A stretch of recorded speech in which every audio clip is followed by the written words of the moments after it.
أنا اسمي عبد المحسن حمودة.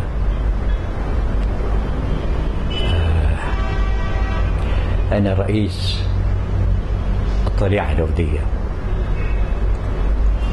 أو ما يطلق عليه الطليعة الوفدية، اللي هي العمود الفقري للوفد المصري، الوفد الحقيقي بزعامة مصطفى النحاس. والطليعة الوفدية اللي دخلت وأظهرت المدلول الحقيقي والرئيسي للوفد المصري، فأدخلت منذ بداية الأربعينات وهي مرتبطة بهذه النشأة، أدخلت العدالة الاجتماعية إلى مفهوم، أو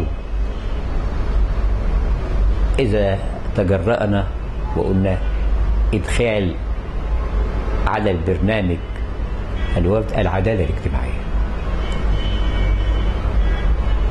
واللي بيتصدق بيها حاليا كل حاجة يقول لك العدالة الاجتماعية. العدالة الاجتماعية في مفهومها الذي نشأت به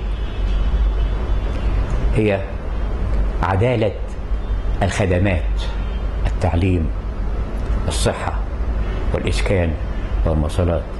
يعني إيه عدالة الاجتماعية في التعليم؟ يعني التعليم المجاني في كافة مراحله، ابتدائي وثانوي وجامعة، وقد تحقق هذا في عهد حكومة الوفد الأخيرة وقبل الأخيرة. التعليم. ماذا عن ثورة 23 يوليو وجمال عبد الناصر ومجلس الثورة؟ أما عن هذه الثورة، لماذا نشأت ما يسمى ثورة 23 يوليو؟ نشأت في يوليو 52. لماذا؟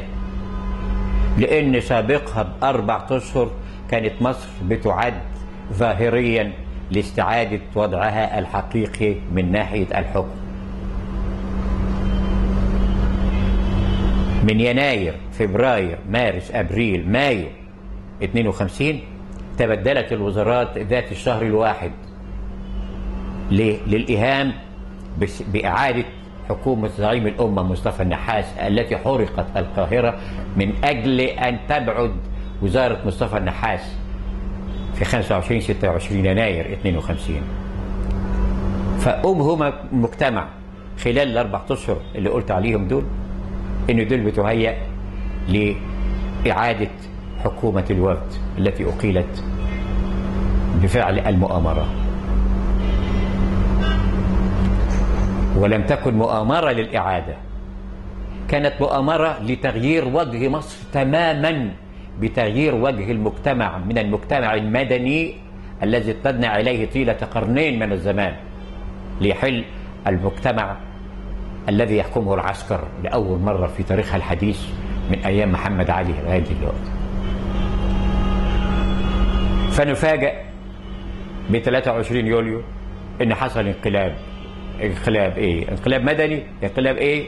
صباح الصبح التقينا انقلاب عسكري بقيادة محمد نجيب ومجلس قيادة، ثم بعد كده الثورة. الأول سموه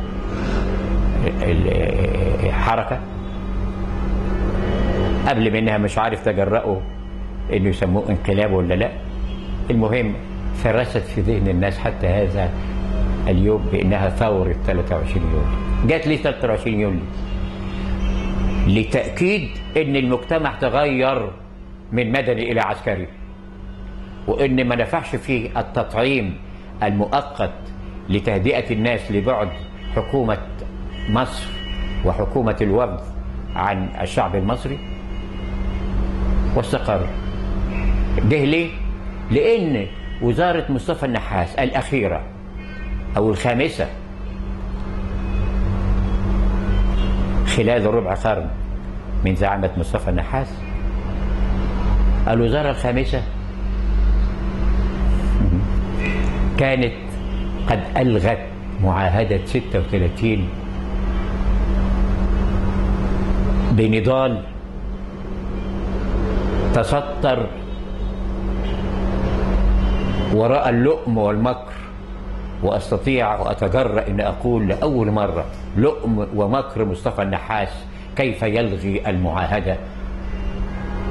الأول التمهيد لها سرا حتى لا تباح قبل إلغائها إنها هتلغى، وإلا كان يعلم مصطفى النحاس إن لو حست الرجعية والاستعمار والاستحمار المصري في مصر ستقال الوزارة قبل أن ينطق بكلمة عن الإلغاء، ولذلك أدبر مصطفى النحاس إنه هيلغي المعاهدة إلى أن دبر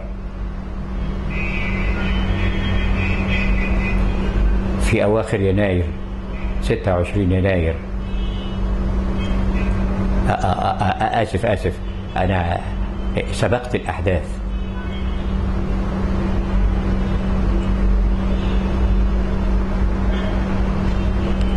إنه في أكتوبر 51 دبر الإلغاء،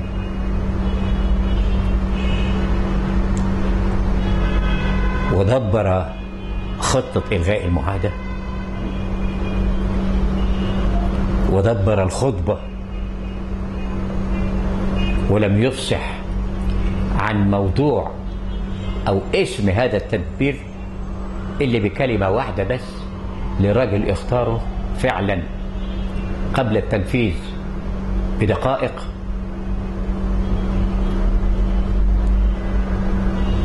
كان إبراهيم فرج، وهو عضو الوفد المصري، وكان أحد وزراء أخيرا في وزارة مصطفى النحاس. فقال له مصطفى النحاس، جابه فجأة، قال يا إبراهيم روح اعقد لي مجلس الشعب، مجلس النواب ومجلس الشيوخ دلوقتي في البهو الفرعوني. بس اجتمعوا في البهو الفرعوني، وراح مصطفى النحاس يوم 8 أكتوبر 51 وقال لهم في البهو الفرعوني العبارة التي ستبقى بقاء الدهر وبقاء مصر المناضلة. قال مصطفى النحاس: من أجل مصر